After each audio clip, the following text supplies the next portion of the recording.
बहू का साया। नीलम की उसकी बहू पारुल से खूब पटती। दोनों सास बहू नहीं बल्कि माँ बेटी की तरह रहते, जिसे सारा मोहल्ला भी अचंभे से देखता। क्या कर रही है सास बहू? माफ करना, बहू तो बहू लगती ही नहीं है। क्यों? बहू कैसी लगती है?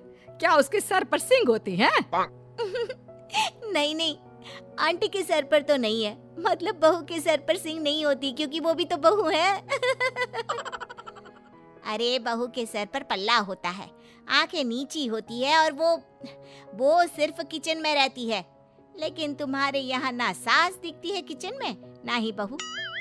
पता नहीं खाना खाते भी हो या नहीं।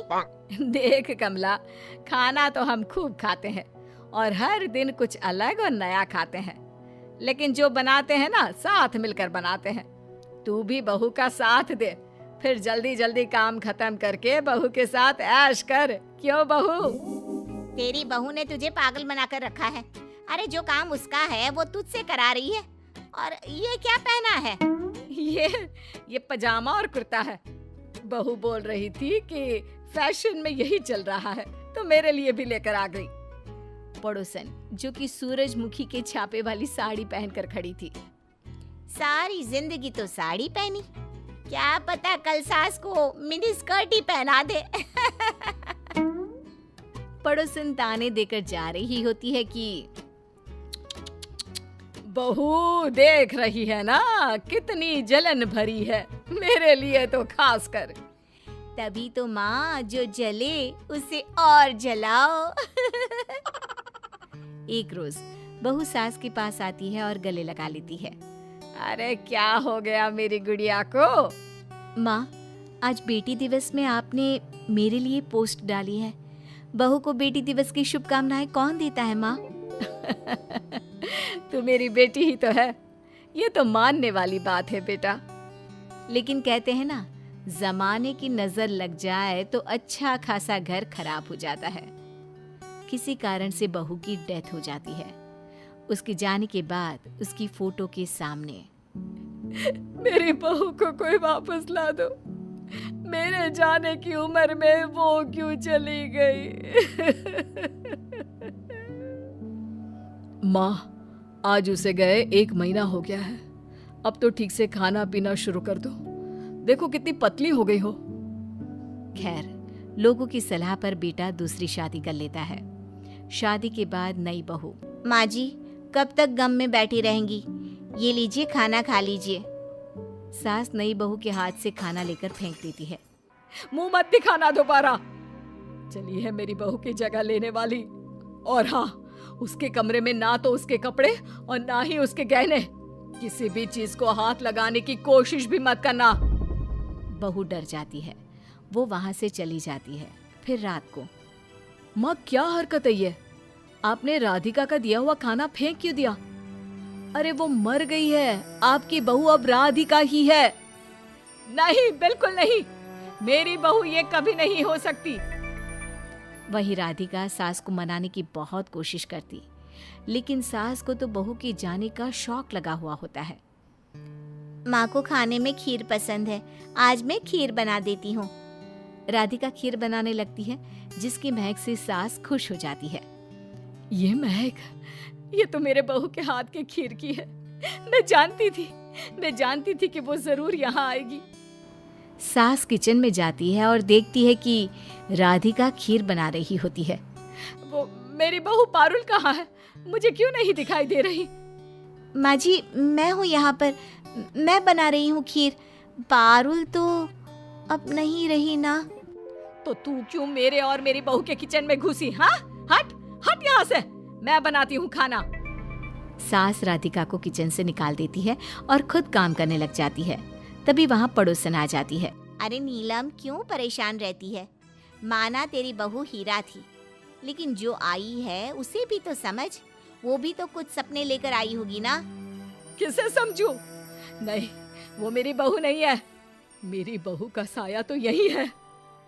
राधिका पड़ोसन को पानी लाकर देती है। राधिका बहू, नीलम और पारुल मोहल्ले में मिसाल हुआ करते थे। मैं भी कई बार यहाँ से लड़कर जाती। बहुत जलन होती थी मुझे इन सास बहू को देखकर। पता नहीं किसकी काली नजर ने घर खराब कर दिया। मैं सब जानती हूँ आंटी जी, लेकिन माँ जी को अपने जीवन को आगे भी जीना है। ऐसे तो नहीं चलेगा ना कि वो सारा दिन बिना खाना पानी के बैठी रहे। खैर, कोई क्या कहता। लोग घर आते, सास को समझाने की कोशिश करते और ऐसे ही एक दिन ननद आती है। देखिए भाभी, गलती तो आपकी ही है जो माँ ठीक नहीं हो पा रही। पारुल भाभी थी तब तो माँ मुझे भी याद नहीं करती थी, लेकिन आप है कि माँ के दिल से पारुल भाभी को निकाल ही नहीं पा रही है।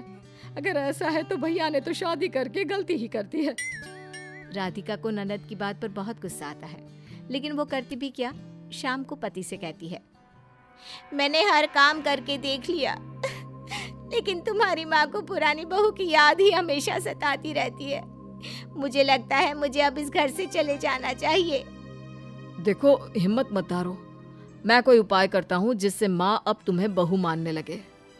अगले दिन नहा धोकर राधिका पारुल की साड़ी पहन लेती है और सास को चाय देने जाती है। उसे लगता है कि सास पारुल की साड़ी में उस पर पारुल का अक्स देखेंगी, लेकिन हिम्मत कैसे हुई तेरी, हाँ, मेरी पारुल की साड़ी पहनने की। सास सारी गर्मा गर्म चाय राधिका पर गिरा देती है, जिससे वो जल जाती है। माँ जी, आज तो मैं नहीं जाऊंगी, चाहे जो भी हो जाए। आपको मुझे बहू के रूप में अपनाना ही होगा, या फिर सास राधिका को बहुत भला बुरा बोलकर कमरे से धक्के मारकर निकाल देती है। बड़ी आई मेरे पारुल की जगह लेने वाली। सास सो जाती है, लेकिन तभी उनके सपने में पारुल आती है। मेरी बच्ची, मेरी पारुल, कहाँ चली गई तू? माँ, मैं कहीं नहीं गई, बस राधिका बनकर आपका ख्याल रखना चाहती हूँ। माँ, वो मेरी जगह ले, यही मैं चाहती हूँ। तू ये चाहती है कि तेरे पति के साथ वो रहे? तू चाहती है कि मैं उसे बहू मान लूं? नहीं बेटा, नहीं, मुझसे ये नहीं होगा। माँ, जब मैंने कह दिया तो कह दिया, क्या आप मुझे खुश देखना नहीं चाहती हैं? सास पारुल को देख रही होती है कि वो गायब हो जाती है। ये मेरी बहू नहीं, उसका साया था। वो मुझे समझाने आया था। अब से मैं वही करूंगी जिससे वो खुश रहे। पानी, पानी, पानी, प्यास लगी है। तभी राधिका सामने पानी का ग्लास लेकर आ जाती है। उसका हाथ जला होता है। ये मैंने मैं बहुत गंदी हूँ, मुझे माफ कर दो। पारुल भी चाहती है कि मैं तुम्हें बहू मानूं। नहीं माँ जी, आप क्यों माफी मांग रही हैं? गलती मेरी थी, मैंने ही पारुल की साड़ी पहन ली थी। अब उसका सब कुछ तुम्हारा है बहू। पारुल जैसी नहीं, तू जैसी है वैसी ही मंजूर है मुझे। और राधिका सास को गले लगा लेती है।